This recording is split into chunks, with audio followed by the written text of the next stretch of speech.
Salam sejahtera bagi kita semua.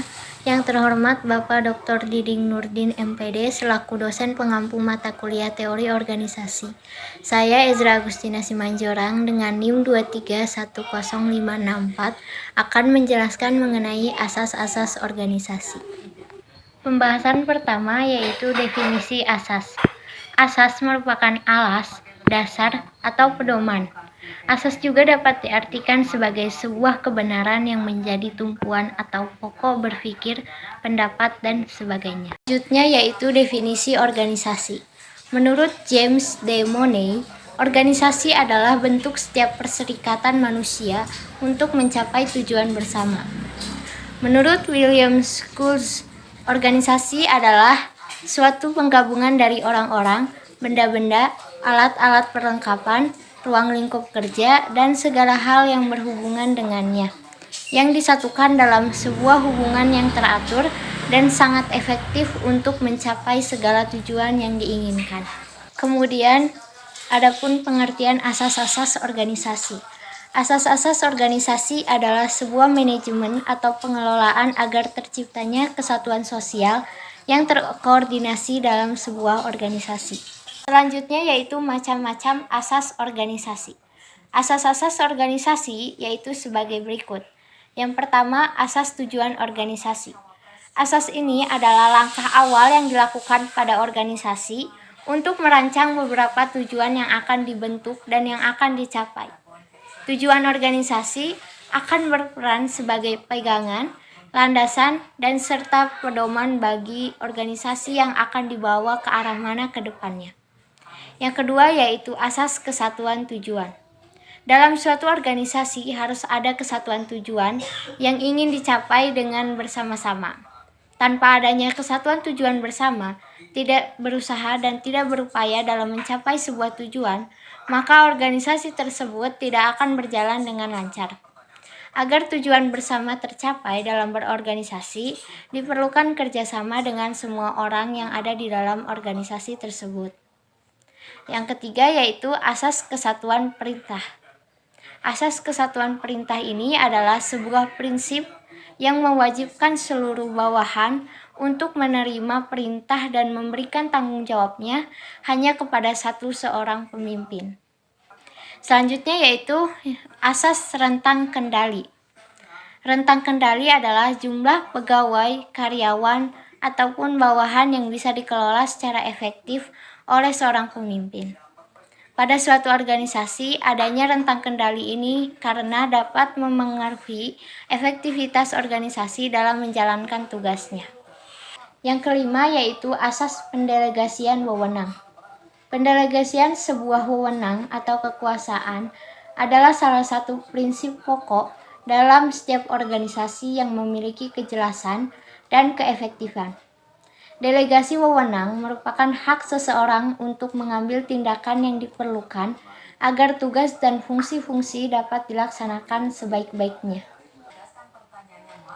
Selanjutnya yaitu asas keseimbangan wewenang dan tanggung jawab. Dalam asas ini berarti bahwa harus ada keseimbangan antara wewenang dan tanggung jawab.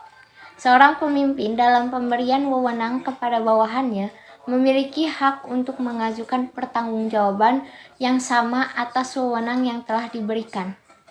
Tetapi jangan terlalu menuntut pertanggungjawaban melebihi wewenang yang diberikan. Yang ketujuh yaitu asas tanggung jawab.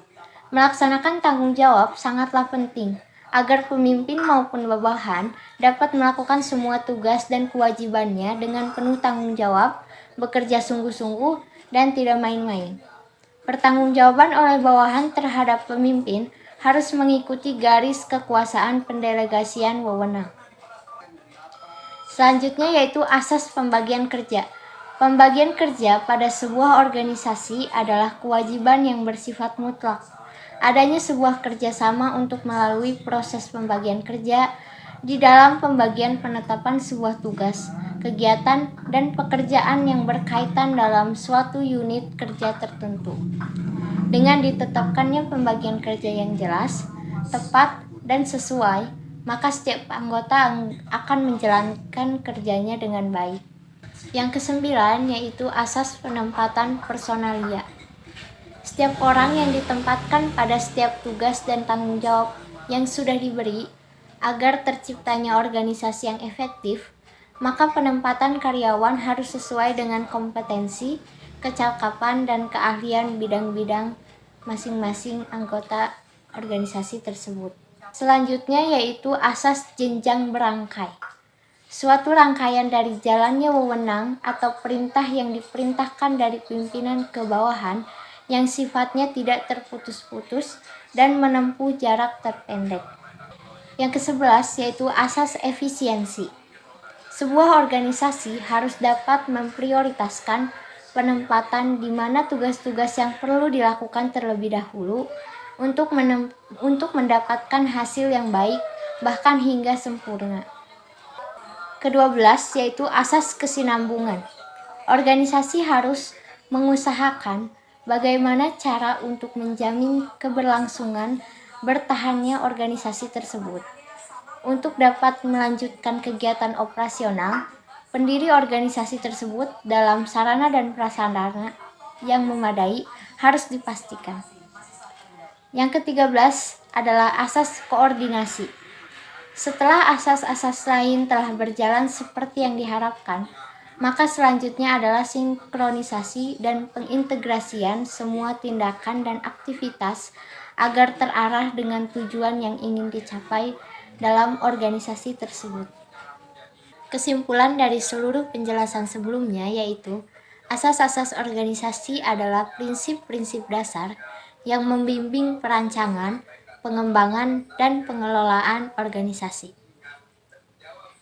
Tujuan utama dari asas organisasi adalah organisasi harus memiliki tujuan dan misi yang jelas yang menjadi fokus utama dalam segala keputusan dan tindakan yang diambil. Sekian penjelasan mengenai asas-asas organisasi. Mohon maaf apabila ada kekurangan dalam penyampaian saya. Terima kasih.